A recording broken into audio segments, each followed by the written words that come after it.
अब आईएएस के एग्जाम में एक तरीका ये हो सकता है कि आप कहें कि भाई समानता होनी चाहिए, और समानता का मतलब ये है कि देश का कोई भी बच्चा जिसकी उम्र 21 साल हो चुकी है एग्जाम दे।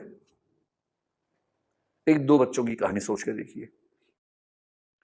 एक बच्चा है ए, एक बच्चा है बी। ए ऐसा है कि इसके पेरेंट्स जो हैं वो भी आईएएस हैं, फादर या मदर या दोनों। फिर ये हमेशा मेट्रो सिटीज में रहा है या रही है, दिल्ली में, जयपुर में, मुंबई में, और जो बड़े बड़े शहर हैं, इंदौर में, कभी कभी अहमदाबाद में, गांधीनगर में, ऐसे कुछ बड़े शहरों में, लखनऊ में, इन सब शहरों में ये बच्चा रहा है। अंग्रेजी माध्यम से पढ़ा है, जो कि बहुत स्वाभाविक है कि अगर उसके पेरेंट्स का प्रोफाइल ये है और बड़े शहरों में बच्चा रहा है तो अंग्रेजी माध्यम से ही पढ़ा होगा। फिर उसे दुनिया भर की गाइडेंस मिली है उसके पेरेंट्स ने, और उसके अच्छे अच्छे स्कूल, इतने अच्छे स्कूल जहाँ टीचर्स की जिम्मेदारी है कि एक एक बच्चे का रिजल्ट अच्छा हो, जहाँ एक क्लास में केवल 20-25 बच्चे होते हैं, सरकारी स्कूल की तरह 60-70-80-100 बच्चे नहीं होते हैं, 20-25 बच्चे सिर्फ, और एक एक बच्चे पर ध्यान देना टीचर की जिम्मेदारी है। बार बार पेरेंट टीचर मीटिंग होती है, पेरेंट्स को इन्वॉल्व करके बताया जाता है कि बच्चा कहाँ गड़बड़ है। फिर जहाँ बच्चा इतने अच्छे स्कूल में पढ़ने के बाद भी काम ठीक से नहीं कर पाया तो उसको उसके पेरेंट्स ने बहुत अच्छे और महंगे टीचर से ट्यूशन्स भी लगवा दी हैं, ये सुविधा भी है। इसके अलावा कई ऐसी ऐप्स हैं जिसके कोर्सेज फ्री में उसको दिलवा रखे कि वो जब भी कोई डाउट हो किसी अच्छी सी ऐप पे कोई कोर्स देखे और उससे आगे बढ़े। फिर जब 12वीं क्लास में था तो इसको हुआ कि इंजीनियर बनना है, तो इंजीनियरिंग करने के लिए एक बहुत अच्छे कोचिंग इंस्टीट्यूट से सुविधा मिली पढ़ने की, वहाँ ये पढ़ा भी। और करते करते इस बच्चे ने लगभग 20 की उम्र होते होते ये ग्रेजुएट हो गया है, और ग्रेजुएशन के फर्स्ट ईयर से इसने आईएएस की तैयारी साथ में शुरू कर दी थी, और 21 साल का होते ही ये आईएएस का एग्जाम देने वाला है, क्योंकि इसको ये भी पता है कि आईएएस बनने का असली मजा कम उम्र में है, ताकि प्रमोशन का स्कोप बहुत अच्छा रहे और ये सेक्रेटरी और कैबिनेट सेक्रेटरी के रैंक तक जा सके, ये इसका मन करता है। खूब इसके पास अच्छी गाइडेंस रही है। एक ये बच्चा है। अब इसके सामने दूसरे बच्चे का प्रोफाइल देख लीजिए। बी बच्चा है, एक छोटे से गांव में इसका जन्म हुआ है। इसके जो दोनों पेरेंट्स हैं वो इलिटरेट हैं, अनपढ़ हैं। उनको बेचारों को सामान्य समझदारी है जीवन के बारे में, लेकिन कालाक्षर भैंस बराबर है, पढ़ाई का महत्व भी नहीं पता। जब ये बच्चा 7-8 साल का हो गया तो सरकारी स्कूल में चला गया, क्योंकि गांव में आमतौर पर बच्चे थोड़ा लेट एज में पढ़ाई शुरू कर पाते हैं, कोई सपोर्ट सिस्टम था नहीं।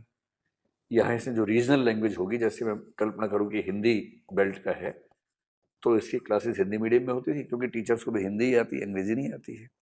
और अंग्रेजी आएगी तो भी ऐसा माहौल तो नहीं है कि सारे बच्चे अंग्रेजी बोल रहे हैं, तो ये बच्चा भी सीख ही लेगा। टीचर बहुत पीटते भी हैं, पढ़ाने में बहुत रुचि नहीं है, सरकारी स्कूल में है तो कुछ कुछ छोड़ दें, आमतौर पर रुचि नहीं है।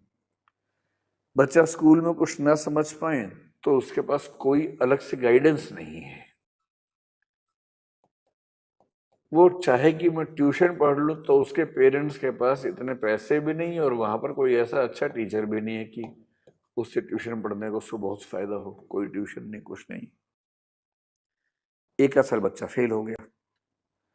फिर बच्चा जिस कॉलेज में गया उस राज्य में, वहाँ यूनिवर्सिटी का सिस्टम बहुत लेट चलता था, और करते करते ये बच्चा करीब 24-25 की उम्र में जाके अगर हो पाया तो ग्रेजुएट हुआ। ये बच्चा 20 में ग्रेजुएट हो चुका है और साथ में आईएएस की तैयारी भी कर चुका है। ये 25 की उम्र में जाके ग्रेजुएट हुआ है गिरते पड़ते किसी तरह से, और इसके परिवार से कोई सपोर्ट नहीं है। परिवार लगातार कह रहा है कि छोटी सी नौकरी पकड़ लो और शांति से बैठ जाओ। इसका मन इस बीच में करने लगा कि मैं कुछ बड़ा करूं, और इसको लगता है कि मैं भी आईएएस के बारे में सोचूं। कुछ लोगों ने इसको कहा तो इसके मन में ये बात आ गई। इसकी इंग्लिश इतनी खराब है कि इंग्लिश का पेपर क्वालिफाई कैसे करेगा, ये भी इसके सामने एक चिंता है। भाई इंग्लिश तो भारत में जो ग्रामीण क्षेत्र के बच्चे हैं, रूरल बैकग्राउंड के बच्चे हैं, उनके लिए तो आमतौर पर एक संकट ही है अंग्रेजी। उनको ठीक से नहीं आती, माहौल ऐसा नहीं मिला होता, और इंग्लिश क्वालिफाई की बिना आईएएस बन नहीं पाएंगे, तो इसको तो ये भी चिंता है। अब इन दो बच्चों के बीच में आपको तुलना करनी है, और ये तो गांव का लड़का, अभी तक हम मान के चल रहे हैं गांव की लड़की हो मान लीजिए, तो इसके पढ़ने की संभावना और कम हो जाएगी, क्योंकि 5वीं क्लास के बाद लड़की स्कूल में पढ़े यही कई पेरेंट्स को गवारा नहीं होता है। फिर अगर स्कूल, हाई स्कूल या कॉलेज गांव से दूर है तो वहां तक उसको भेजना, वो रहेगी कहाँ? लड़की हॉस्टल में रहे ये तो और असंभव बात है। इसके लिए उसको अपने घर में क्रांति करनी पड़ेगी पहले, तब जाके बाहर जा पाएगी। और ऊपर से मान लीजिए कि वो बच्ची एक ऐसे समाज से है जो समाज ट्राइबल या एससी कैटेगरी का समाज है, जहां अवेयरनेस का लेवल आमतौर पर और भी कम है। अगर ऐसा हुआ तो मान के चलिए ग्रेजुएट होने की उम्र 25 से शायद और बढ़ जाएगी। अब आपको ये बताना है कि इन दोनों बच्चों को आपने आईएएस के एग्जाम में एक साथ बिठा दिया और आपने कहा कि देखो भाई, समानता है, हमारे संविधान में लिखा हुआ है, आर्टिकल 14 में लिखा हुआ है, तो आप दोनों आईएएस का एग्जाम दो, एक ही पेपर आएगा, इक्वल कंपटीशन है, पूरी बराबरी है, भेदभाव तो हमारा संविधान करता ही नहीं है। और 21 साल से लेकर 30 साल के बीच में आप एग्जाम दे सकते हो 6 बार। बीच में तो चल रहा था 21 से 26, अगर 21 से 26 करते ये बच्चे तो बाहर ही हो जाते सारे के सारे। तो गनीमत है कि अभी 21 से 32 से 30 था, 30 भी ठीक था वैसे तो 21 से 30 साल तक का समय है और आपके पास 6 प्रयास हैं, 5 प्रयास हैं, आप इक्वल हैं, फाइट कीजिए। अब आप ये बताएं कि क्या ये दोनों बच्चे सच में इक्वल हैं? और अगर मैं ये कहूं कि ये दोनों एक रेस में शामिल हैं और मान लीजिए कि ये रेस का ट्रैक है, यहां जाके रेस खत्म होनी है, तो क्या आप ये मानेंगे कि दोनों बच्चे एक ही पॉइंट से शुरू कर रहे हैं? या मैं ये कह सकता हूं कि इनमें से ये गांव वाला बच्चा यहां से शुरू कर रहा है और शहर वाला बच्चा यहां से शुरू कर रहा है? इसके लिए रेस को पूरा करने का मतलब इतना ही है, जबकि इसके लिए रेस को पूरा करने का मतलब इतना है क्योंकि इसको तो कुछ भी ऐसी सुविधा नहीं मिली जिस सुविधा की वजह से ये अच्छी स्थिति महसूस कर सके। अब आप ये बताइए कि समानता का सही मतलब क्या होता है और समानता के, इक्वालिटी के सही मतलब पे ही पूरी डिबेट चलती है। और एक कंसेप्ट विकसित हुआ जिसको हम बोलते हैं पॉजिटिव इक्वालिटी, यानी कि समानता का सकारात्मक अर्थ। सकारात्मक अर्थ ये कहता है कि समानता का मतलब केवल रूल्स बराबर होना नहीं है, बल्कि जो वंचित वर्ग के लोग हैं, जो पिछड़े हुए लोग हैं, उनकी और मंजिल की, अवसर की दूरी उतनी ही रह जाए जितनी दूरी एक सामान्य वर्ग के व्यक्ति की है। ये भी समानता है। और समानता का मतलब ये हुआ कि जो वंचित वर्ग हैं, डिप्राइव्ड क्लासेस हैं, उन क्लासेस के पक्ष में थोड़ा सा कुछ कदम उठाना, थोड़ा सा फ्लेक्सिबल होना, थोड़ा सा रूल्स को चेंज करना, उनको बचाने का प्रयास करना। जैसे अगर एक बच्चा कमजोर है तो उस बच्चे को कुछ समय तक दूसरे बच्चे की तुलना में ज्यादा दूध देना ताकि उसको सही पोषण मिल सके। यदि एक व्यक्ति की हाइट बहुत कम है, दूसरे व्यक्ति की हाइट बहुत ज्यादा है, तो उनमें बराबरी लाने के लिए खेल के नियम में थोड़ा सा चेंज कर देना। जैसे तुम्हारी हाइट और बास्केट की हाइट में जितना अंतर है उतना ही अंतर इस बच्चे की हाइट और इसकी बास्केट की हाइट में होना चाहिए।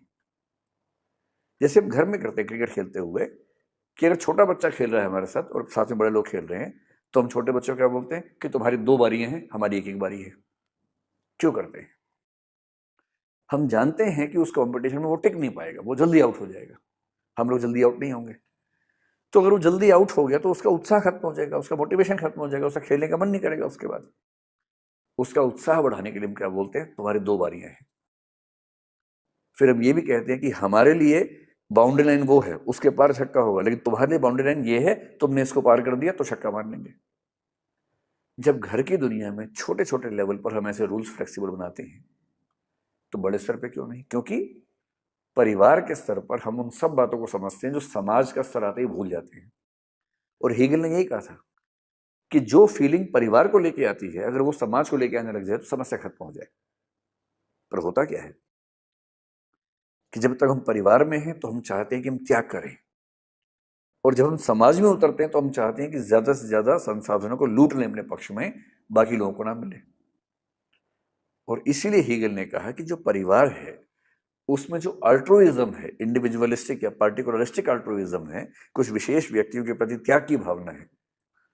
और सिविल सोसाइटी में, समाज में जो यूनिवर्सलिस्टिक इगोइज्म है, जो सबके प्रति हमारा अहंकार का भाव है, ईगो का भाव है, स्वार्थ का भाव है, ये दोनों इतने विरोधी हैं कि हम परिवार के सिद्धांतों से समाज को चला ही नहीं पाते।